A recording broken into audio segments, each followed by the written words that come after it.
Hello, my name is Andres Cornelos. I'm going to present to you our work for HotCity under the second International UbiChallenge 2013. The main contributors for this work is myself. I'm a researcher at the University of Scotland in Glasgow. Jairus Becerrat is a doctoral student at the University of Patras. Denzel Ferreira, also a doctoral student at the University of Oulu in Finland. Denzel was also our liaison for the UbiChallenge. And Professor John Garofalakis at the University of Patras in Greece. Our service in a nutshell, basically what we do is we collect data from various social media, such as Foursquare, Facebook, Google Places, and Wikipedia. And from this data, we build a historical database, which consists of checking information, tags that people do on Facebook, likes, ratings on Google Places, and articles from Wikipedia. Although we collect all these types of data, for the HotCity service, we focus exclusively on checking data coming from Foursquare, which we use to present a heat map to tourists and visitors of the city and help them discover new places or exciting places under temporal context within the city that they're visiting. Our main motivation was our own experience in traveling around the world and also from current literature, where it's been shown that even though social systems or systems based on social media already exist, so things like, for example, Foursquare or TripAdvisor or Wikitravel, it appears that all these places basically focus exclusively on distinct venues and not in areas under exploration in the city. So all these are very useful for helping people find unique venues. They're probably not optimal because it's quite often that the tourist wants to explore, they want to look around, immerse themselves in the city, go and look for the popular or the hot trending areas to visit, or even avoid them if that's what they like to do. So due to this lack of support for exploration in the city and lack of focus on areas instead of distinct venues, we thought we'd try and present information somewhat differently to everyone else. We consider thus the presentation of such environmental context as a good candidate for use of heat maps. So we decided to use heat maps as an intermediate layer between a traditional map and POI-based system.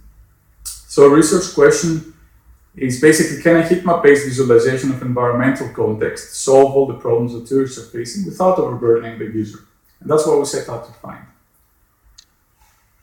In terms of user value, we thought that our service, if successful, would be particularly useful to visitors of the city. So namely tourists again, helping them find the trendy areas as defined by the locals and people who interact with the city. Letting them know not just where the trendy areas are, but also when are these areas actually quite active, because it's quite obvious that a popular area for eating out might be quite active at lunchtime or even at dinner time, but it won't be very active in the morning, so there's no point in visiting it.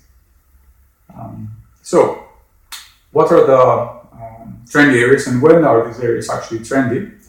What are the venues that are quite interesting? Where are the safe, busy, or quiet areas for different types of exploration?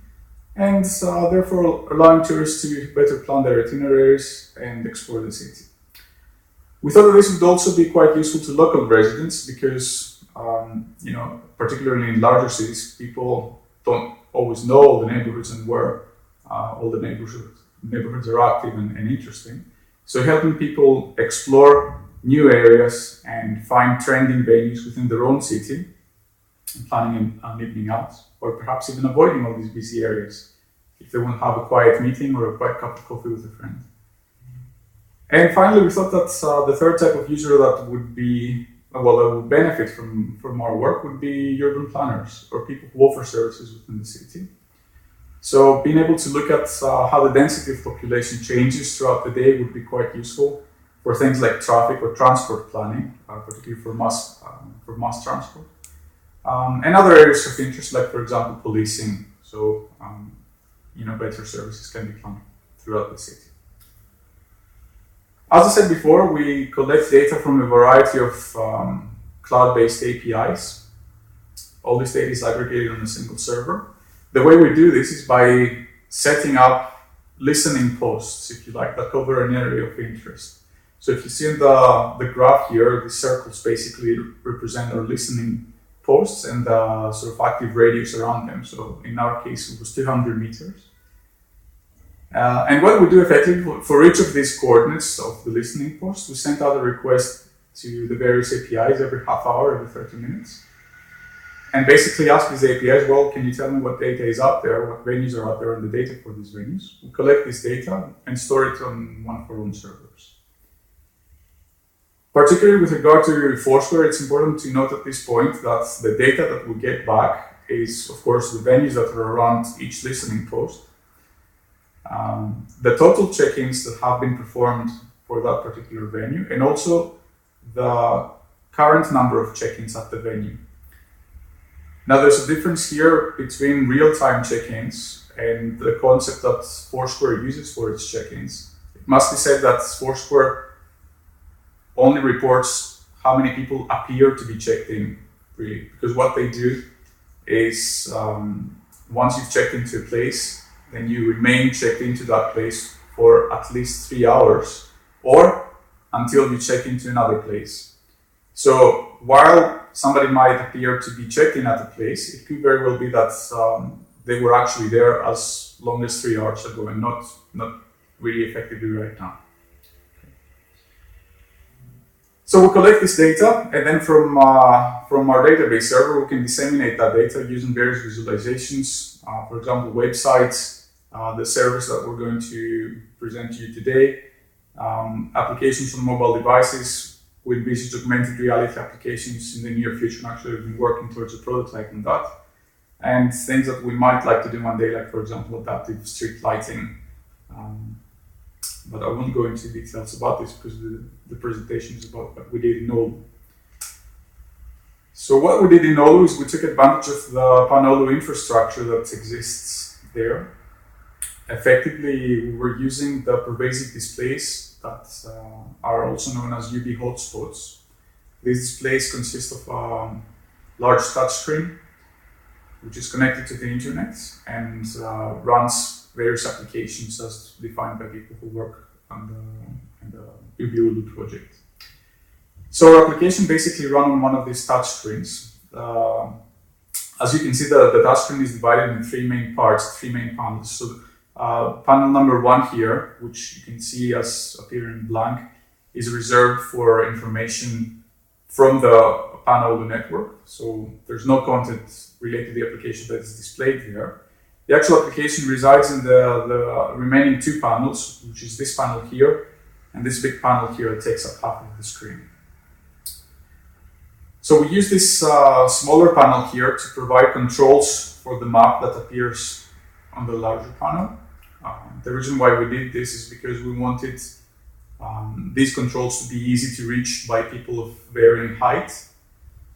So we place them over here. As you can see that there are four main control categories that a user can select, and each of these category tabs presents different controls here which help you filter or refine the information that's presented on the map. So we have home, of course, it takes you to the home screen. We have categories, which you can see here on the screen, allows you to filter the points of interest by category.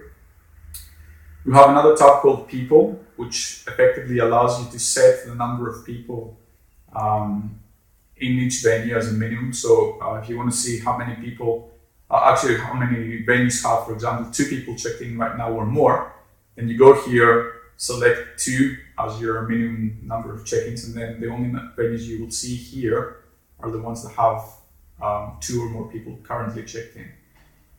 And there's also another category called heat map, which allows you to control the temporal aspects of the heat map by setting a day and time for which you want to see the hot areas and see. So for example, if you want to see where is hot in Oulu on Wednesday at 3 o'clock in the afternoon, you go there, basically just set the day to Wednesday and then set the appropriate time, press OK, and then the heat map here is recalculated to show you that precise data based on historical data coming from a database server. On this side of the application, you have the map, and at the very bottom of it, there's a couple more controls. These are basically general parameters controlling the map, so we can hide or show the Wikipedia articles here.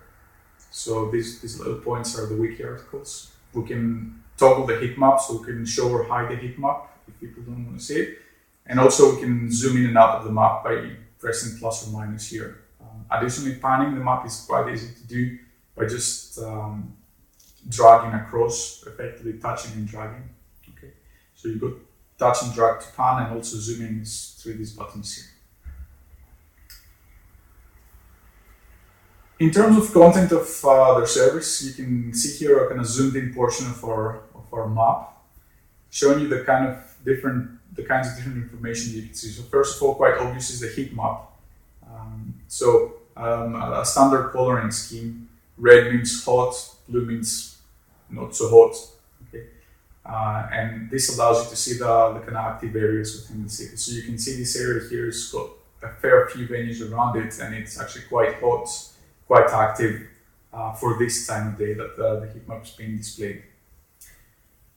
With regard to points of interest, we already talked about the wiki articles that are represented by a simple W icon.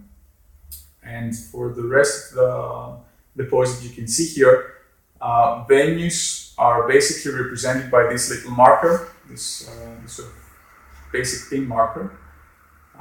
If a venue has more than one people currently checked in right now, then it's displayed by a little box marker with a relevant number there showing the number of people that are actually checked in right now, or appear to be checked in right now. Also, you can see some other venues are represented by this flame icon. This means that the venues are very, very popular on Foursquare for this particular city. And also, if there's anybody checked in there, there's a little number on the flame showing you how many people are actively checked in at this point in time.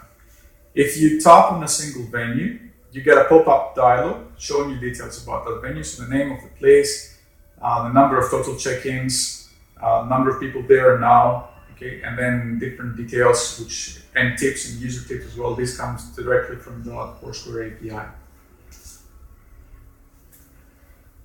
In terms of maintenance, our system is very low maintenance in terms of its requirements. It basically runs on the MySQL and PHP server. As I said, the scheduling is done automatically, so every half hour the system goes and downloads all the data it needs on its own without human intervention. There are embedded routines for cleaning out duplicate venues and also erroneous data that may come in at a different point in time. And also, it's not so important for us to miss a collection session. So say, for example, a network timeout occurs halfway through a collection, or perhaps for whatever reason the Foursquare API or other APIs might be down. It's not a problem for us really, because the next one is only 30 minutes away. And additionally, we can cover the sort of missing data, with the exception, of course, of real-time data from what we've gathered in previous sessions. So it's quite resilient in terms of getting the data. Now, in terms of a business model, if this were to be commercially viable, one could consider that our service could make money from streams. One of the streams is establishing a consultation service to help venue owners and managers realize the potential of social media and show them what they can do in order to promote their business through social media so as to appear more prominently in our service. And the second revenue stream that we consider is promoted venues. At the moment, our system is totally unbiased. It only shows data as it comes in from Foursquare, and there's no active promotion or demotion of any of the venues. So we thought that perhaps this is something that we can exploit, maybe by setting aside a specific portion of the screen to show promoted venues, or somewhat enlarge the visibility of some of the venues, maybe by giving them a bigger icon or something like that, in exchange for revenue.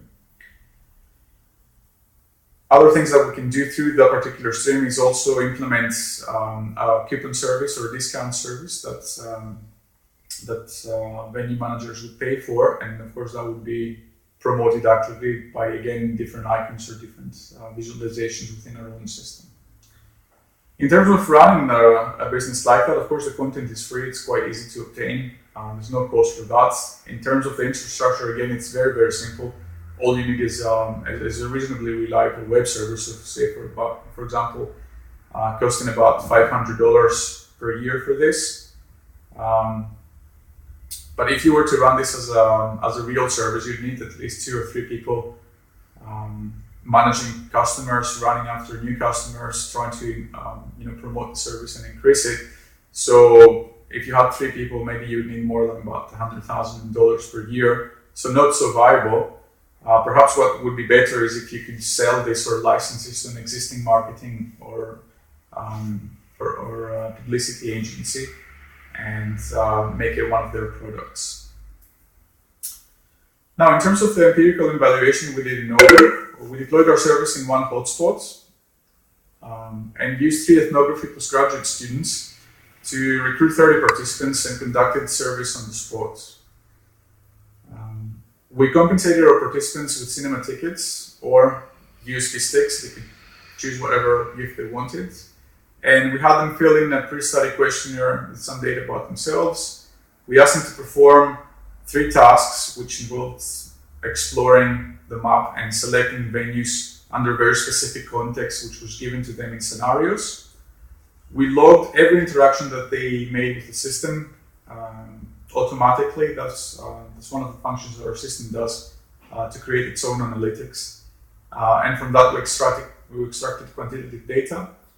And finally, once the participants had done their task, we asked them to fill in a post-study questionnaire to get some qualitative data from them. And the post-study questionnaire consisted of some questions that were pertinent to the system, and we asked them, we came up with ourselves, and also a standard NASA TLX questionnaire.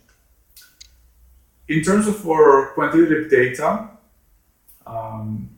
we report 3 sort of major groups of data here. One was the time taken to complete the tasks.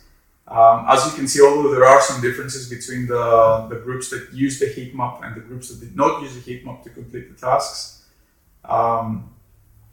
these differences are not statistically significant. So it can be said that the heat map addition does not additionally burden the user in performing their tasks. We also looked at the interactions that users made with our system. Effectively, out of all the types of interactions that users made, only 3 appear to have a statistically significant difference. That was toggling the wiki button, going to the home tab, and also changing the categories.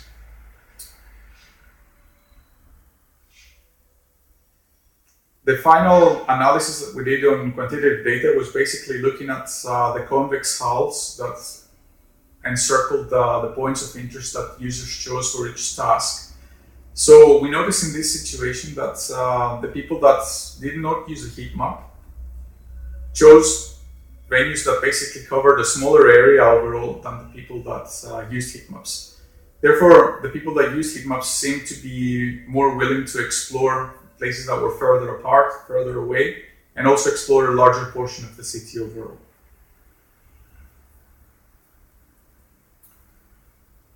Going over to our qualitative data,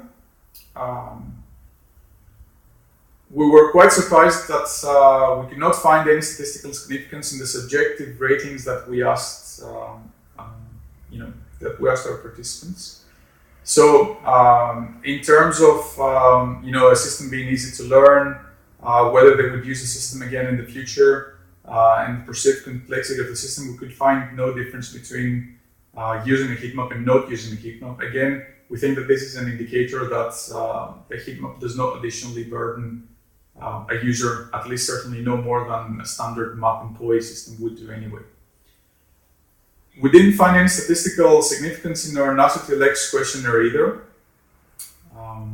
But if we do go a little bit further into the question that we asked with regard to how confident people were in making choices with either the heat map or without the heat map, we can see that there is a distinct difference in the confidence level. We can see that people that use the heat map basically were a lot more strongly in the agree and the strongly agree categories, while we had very few people in the strongly, actually 0 people in the strongly agree category when not using a heat map. So everybody was pretty much there in just the agree category. Also, we encouraged participants to leave comments at the end of the study, and we managed to collect 113 distinct comments from our participants, which we analyzed and grouped into 4 basic categories. These were overall experience, ease of use, improvements, and target group. Target group relates to the ages that our participants thought that the system was best suited for. From these categories, we also broke down even further and resulted in 17 total subcategories, if you like. And we can see that out of these 17 total subcategories, the most popular, the most comments were received for our positive ease of use category, 36, positive overall experience, 36 comments overall. And that was followed by general ease of use, that was 14 comments overall. And the category which basically said our touch sensor needed improvement, which received 13 comments from of that category in total.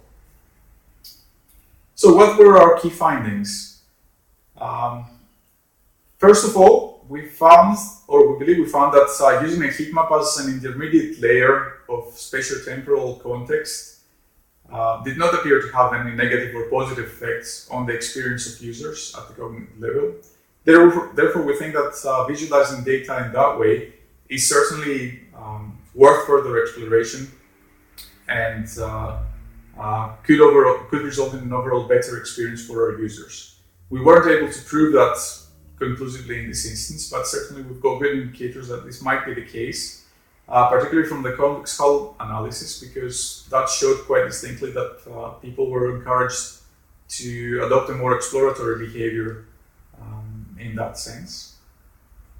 And also we saw that users felt more confident in their choices when the heat map layer was activated. So certainly we think that there's quite a lot of improvement we can make there. Some of our participants also gave us comments on how we could improve our heat map visualization. So for example, making a legend and explanation of the heat map information and the coding semantics on that, because some of the participants did seem to get it straight away.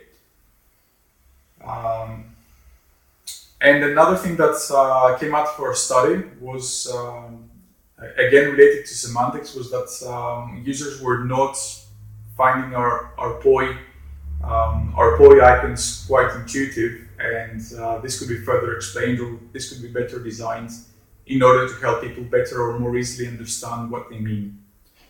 Certainly, current check-ins didn't seem to be apparently obvious to our users, even though we explained at the beginning of our experiment where all our data is coming from and what it means. Another unexpected finding that came out of our user study, particularly the comments section, was the fact that a lot of our users mentioned that it's frustrating greatly that they could not see venue names on the map and they had to tap individual icons in order to see the details of a particular venue and then get its name. They mentioned quite strongly that venue names are an important decision factor for them. So it probably means that we need to look further into that. And the final point is that a lot of participants complained that profiles of venues were not complete. Of course, there's nothing we could do about that because that data comes straight from Foursquare, but certainly something for venue owners and managers to consider. In terms of our impact, we have to say that the study took place over 2 weeks in Oulu, and since then the service has been running as a free-to-use application on that very same hotspot. We didn't know if we were going to get more users actively using the application after that stage, but in fact we have collected until this date about 2,500 additional sessions of free use, out of which about 2,000 have been recorded in full with a starting and ending event. I have to say here that sometimes the UB hotspot does not give us an end time for particular sessions because people go in, start the application, and then leave it unattended for a period of time until the hotspot decides that the application is no longer active and terminates on its own. So the logging basically isn't done completely with an ending statement. Okay, having said that, this basically means that over a course of approximately 100 days, we have 19 verified sessions per day on just the one hotspot. And we think that that's a small but measurable impact, particularly because we can see that quite a lot of these are certainly around a minute or 2 minutes.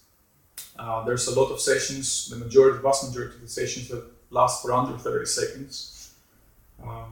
If we look at what people actually look when using our application freely, we can see the most popular navigation tabs are home, obviously, but from that, the categories filter and then the heat map, the real-time check-ins doesn't seem to be as useful for people that don't want it as much.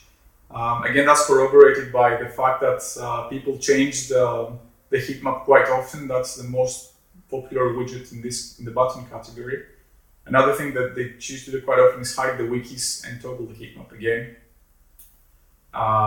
Also, the fact that the current active check-ins is not a popular thing is corroborated by the fact that the show only toys with current check-ins button is seldom pressed, quite a natural result, saying that this category is not often pressed either. Something that's quite surprising is that people seem to click more on wiki articles than they do on actual venues, although the difference here is not that great. Again, this points to the fact that perhaps people are not as interested in explicit venues or searching for specific venues, but rather more interested in exploring areas and looking at the general feel for a particular area to head towards. If we look into the categories of points of interest that people choose to look for, we can see the most popular one is foods, and then outdoors, arts and entertainment, and nightlife. And these 4 top categories, with quite similar results, are a long way from the rest of the categories, which don't seem that popular at all. So this again is a good indicator of what people actually might find more useful when they're traveling and looking for support in a new city. So the most valuable things that we have learned, first of all, we think that there is definitely a strong possibility that using heat maps as context visualization medium can be quite useful. We think from the data that we get from free usage that points are probably not as interesting as areas. So points of interest not as interesting as areas of interest. We also looked at the fact that users are not prepared to interact with our system for long periods of time. That comes from our free use sessions where the majority is under 30 seconds. Again, this could well be attributed to a possible lack of understanding of how the application is being used, but again, we don't know that. There's further research that needs to be carried out on that. But it would be quite nice if we were able to continue to run our service over at least a year, so we can look into trends or be able to carry out further experiments, qualitative studies later on. Another thing that we learned is that icon semantics have to be learned and they're not intuitive, so users need to be trained better in that or need to be offered more support, and that venue names are extremely important. Again, we're not sure how we can visualize this in a better way for users without over-cluttering the map, but certainly something to consider. The biggest challenges that we had were basically because of the touchscreens. There were quite a lot of problems with the touch detection that was not as accurate as we would have liked, and that led to quite a lot of frustration for some of our users. Also, screens would glare quite a lot under natural daylight and made it harder for participants to read the information that's presented on the screens. Of course, that's part and parcel with using the provided infrastructure. We're worried that this might also be having an effect on the free usage, particularly the low duration of most of for most of the sessions. But again, we can't be too sure that this is really the case. So our conclusion for the UbiChallenge, we thought that this was an excellent opportunity for us to deploy and test a service on ubiquitous infrastructure. The infrastructure is not without its problems, as we mentioned, but overall we think that it's a really fantastic tool for the research community worldwide to try out new ideas. And we're very, very grateful to the UbiUlu team, particularly Professor Ohala, for allowing us to take advantage of their infrastructure there.